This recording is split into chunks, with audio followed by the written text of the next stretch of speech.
All right, guys, this has been with Monumental Art Media, and today I'm here with Tom Maison with the Maison Group, and he's going to tell us a little bit about how he got started in the business. And with that being said, Tom, how did he get started, and how long have you been in the business? Started in 2003, kind of just by chance. I was living a nice life, living in San Diego, working at a golf course, and moved back here to Phoenix, where I'm originally from. Had a friend that was working in the industry, and he recommended I give it a try, and here I am 20 years later, and still loving it. How did you do with that transition? Because what was it, like in 2003, 2004 to like 07? That was like the peak of the market. Right. How's the transition from, when we hit the recession and the shit show? Right, exactly. Big changes. I mean, there was a lot to learn right off the bat because there was new programs coming in. That's when all the subprime deals were coming in. There was no income, no assets, not even income loans, appraisals being waived, all that stuff. So it was a lot to take in, a lot to learn, and then it all came crashing down. Yeah. Well, I mean, you're still here, so that means we're running into a second recession, or everything's coming, but we're already here. Last time I went to the store, I bought some eggs, and I was like, what? It's like $6-$7-$8. I was like, especially, I don't buy it like organic and whatnot, but I don't even want to think about that. Right. Yeah, and as those inflation numbers start coming down, we've slowly been seeing the rates come down, so I think that's sparking a lot more buyers to pop back in the market this year already. No, definitely. So as a individual and as an entrepreneur, what are your core values and beliefs? I've always believed in the golden rule: treat others how you want to be treated. I think I've always lived by that in my business and my family. So just making sure that that's kind of the check between in any business I do and dealings with family. Yeah, you know what?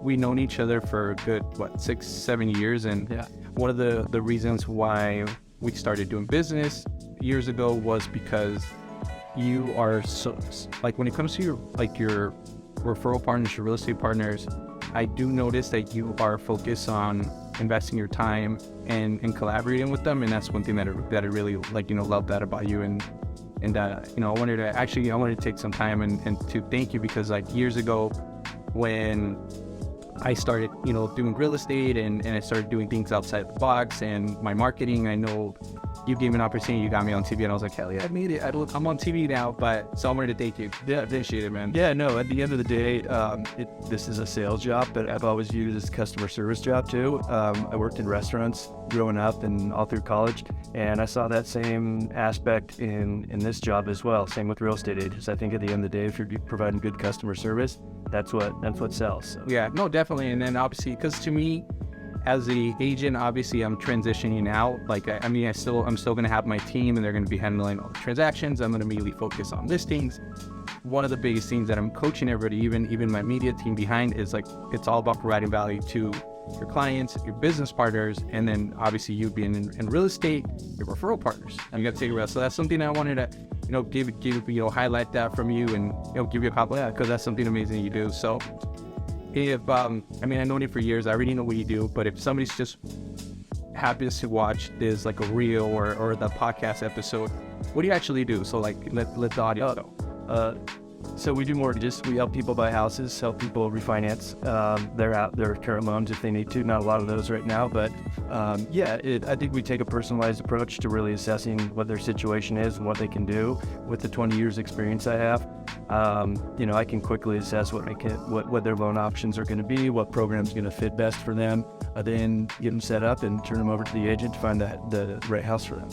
So right now, with the rates going up the last couple months, what are you guys offering to combat that, to make it possible for a traditional buyer to actually own a home? Yeah, a lot of different programs right now people are taking advantage of, especially being a little more towards a buyer's market still right now, which I don't know if that's going to be around much longer, but people are doing buy downs, temporary buy downs that are paid by seller concessions. So that's one way to kind of ease the pain of that interest rate. And if rates do come down at some point enough to make it make sense for a refinance, they can refinance that.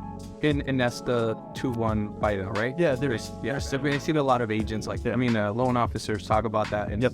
And I'm kind of behind, just because I'm focusing hey, actually, you know what, guys, this is our first episode at our new studio, and And like it's so crazy because like literally we launched the company about 60 days ago, and then about 3.5 weeks ago, I had this idea of creating a podcast studio. I tried to find one for a client, and everywhere we went, like it was kind of bland, or it was kind of even ghetto looking, and the prices were crazy. So I was like, you know what, I'm gonna invest and create it, like, and it's starting with the dream. So we're here, man. So yeah, but so as you guys already know, we are a media company that specializes in content creation and social media management.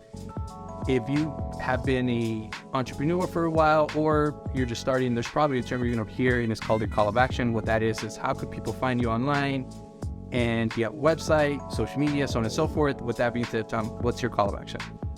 Anyone can just call me on my cell phone, 602-206-3144. What we're seeing a lot right now is buyers coming in who have a lot of equity in their home already. Not really sure if they should sell that, buy a new home with that, or maybe keep that property. It's got a great loan on it. Some people are sitting around 3%, so maybe turn that into investment property and buy the new house without selling that. So that's really what we're seeing right now in the market. A lot of people taking advantage of that equity they've gained over the past couple of years.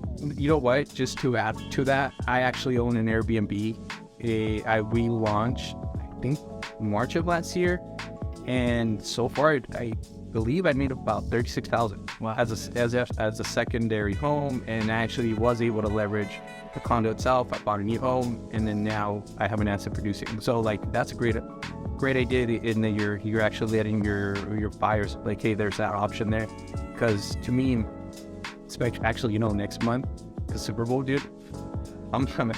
But I want to say, yeah, definitely. Yeah, so we're going to kill it next month. So I'm excited, man. Well, I want to thank you again for stopping by and, letting people know about the amazing things you do, brother. Yeah, thank you. Appreciate you having me. Thank you, man. Appreciate it.